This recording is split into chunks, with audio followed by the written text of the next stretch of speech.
Hello, everyone, and welcome to the Media Center at the Standard Portland Classic in 2025. Here, I'm joined by Juli Inkster, former champion of this event, LPGA Hall of Famer, several accolades to add to that list. But first off, you're teeing it up this week. Just talk to us about why you wanted to play this week and what the kind of purpose was behind it. Well, my Inkster Award winner, Carolina Chacarra, was going to be here anyway, and next week's our USGA seniors, and I played one tournament where I've had to put them all out, and that was in Toledo in a year. So I thought it'd just be good for me to come up and get some reps in, and I was going to have to be here anyway for Carolina, so that's why I decided to play. That's awesome. And can you just speak a little bit to this event too? You're a past champion of this event in 1999. What do you remember most about that win here in 1999? Well, Portland's always been close to my heart. One, because of that, and two, my husband's family grew up in Milwaukee here, and so we still have a lot of family here. But I've been coming back up here since I was a rookie in, I think, '83, and then '84, my first full rookie year. So I just love the area, the people, the golf course. Tom Miletus has been a really good friend of mine, Dan Dutton, the TGIF guys for many years now. So, I feel like they're part of my family.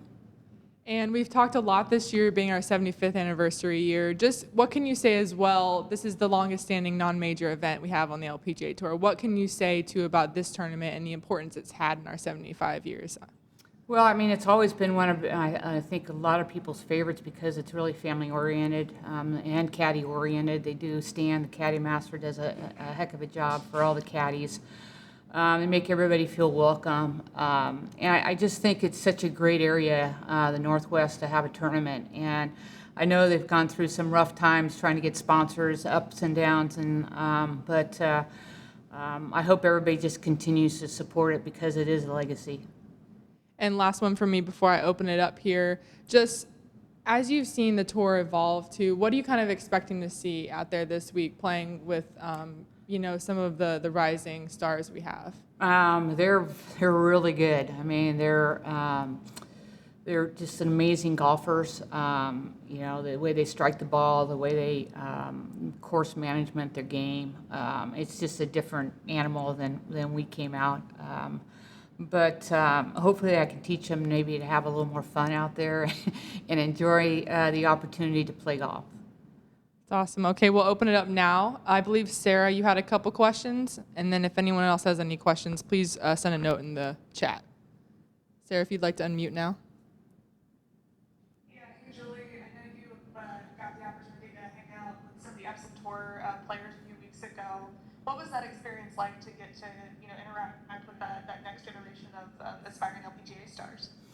Oh, it was great. It was really nice of them. They came up and asked a lot of questions. I think it'd be really behoove the LPGA to do more of those senior Epsons. It was really the first mandatory meeting I've ever been into that no one was on their phones, and they were all really engaged in what we had to say, and try to get them to learn more about the LPGA and what we need from them coming up as they progress through their journey. We're celebrating our 75th year. For you, can you just speak to how important the LPGA organization has been to your life, to your career, and to everything that you've wanted to live out on and off the golf course?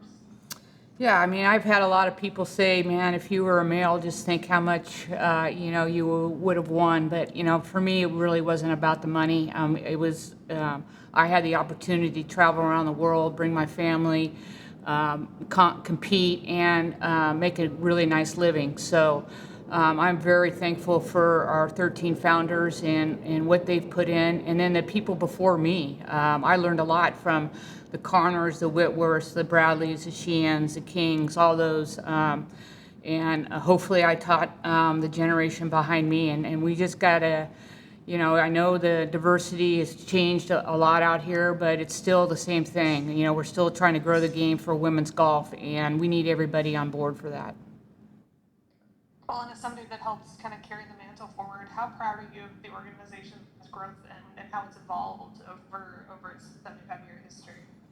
Well, we've had a lot of great leaders leading us to this, but it is an organization where we're individual employees, and if we want this to continue, we have to work at it, and that's doing your part in the pro-am, doing your part in the sponsors dinners, and and the fans. We need to get more fans out here.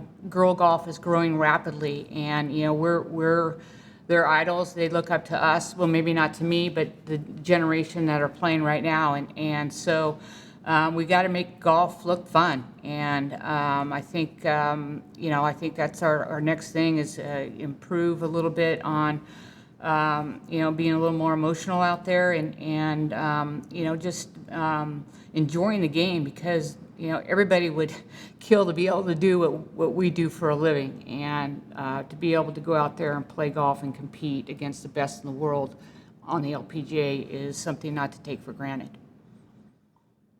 And if I could just ask one more, I know as a player, you're obviously super competitive, super fiery, and love to show a lot of emotion out there. What's the level of competitiveness coming into this week? Using this to prep for the U.S. Senior Women's Open next week. Well, I played Toledo, and I played okay there, and the last couple weeks I've been working on my game.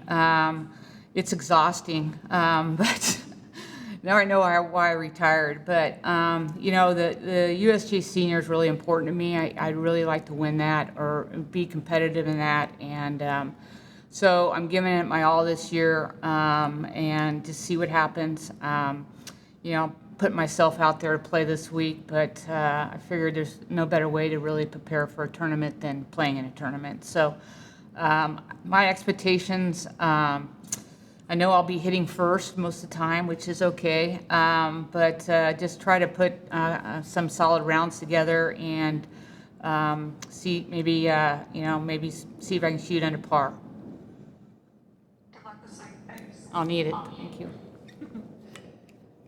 All right, and then are there any other questions for Julie? Yeah, I have a question. Okay, Josh, go ahead.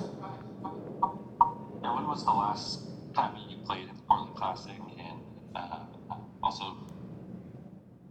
one of your favorite memories from winning in 1999? And I know it was your fifth win that year, so big year. When was the last time you played the Portland Classic, and what do you remember about winning in 1999? I remember I needed that to get in the Hall of Fame. That got me my 27th point, so that was huge. My family flew up.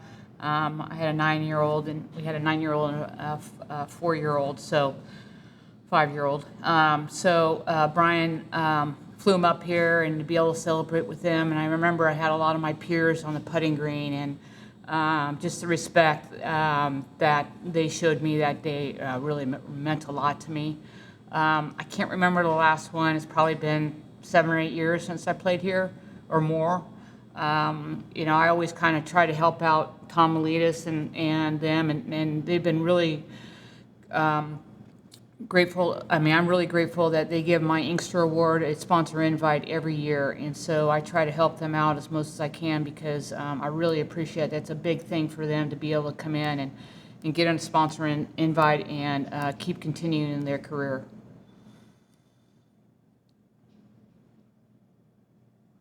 Did you have another question, Josh? No, that's all. Thank you. Thank you. And then Jeremy, if you'd like to ask yours now.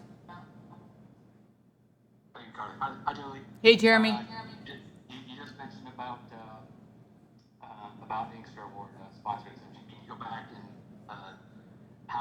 talk about how his tournament is so supportive of that award, and with Carolina playing this week, how's your game looking into this week, and also you have Jara, the 2021 Inkster Award winner in the field. So just talk about that overall, or just how important is this tournament to you with your award? Yeah, it's great. I feel like I'm creating a little family with all my Inkster Awards. I'm actually going to play a practice round with Caroline this afternoon, and I haven't been able to do that with my other Inkster Awards, so really looking forward to that. But when I had this idea of the Inkster Award, I talked to Tom Miletus and the LPGA, and they were all in on it.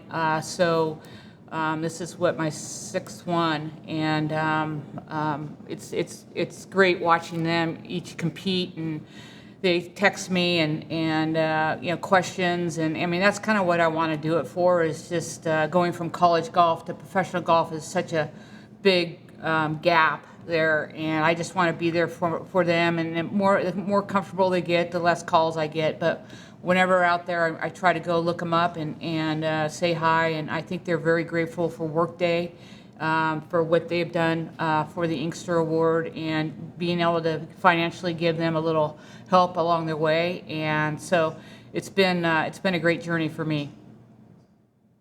Last one for me, off the golf course with Jarvie and Carolina, is there any dinner plans, any kind of mentorship dinners or anything like that you're going to be doing this week? What did you say? There be any mentorship or dinners like that with Jarvie? Well, or I'm Carolina? actually having dinner with Caroline and Mark Gans and her parents tomorrow. So I've been really talking a lot to Caroline, and she seems super engaged in that. Ingrid has already won this year.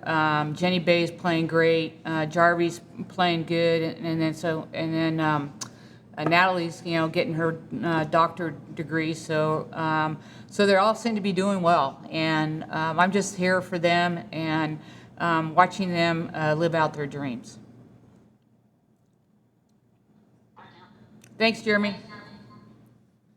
All right, and then just one last question from me too, and then we'll wrap up. Okay. But just, can you talk a little bit about you playing this week? What kind of example does that show too, as well, for the younger generation? You're keeping your competitive nature alive and continuing to play. Well, I think I have such a passion for the game. I love the game. I love the game, playing the game for fun. I'm weird. I like to practice. I call it my church.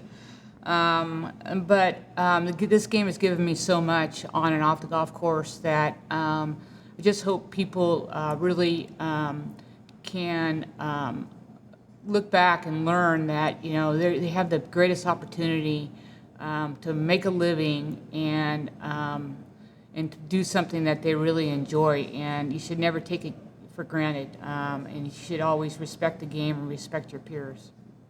Great. Thank you so much for this time, Julie. Thank you.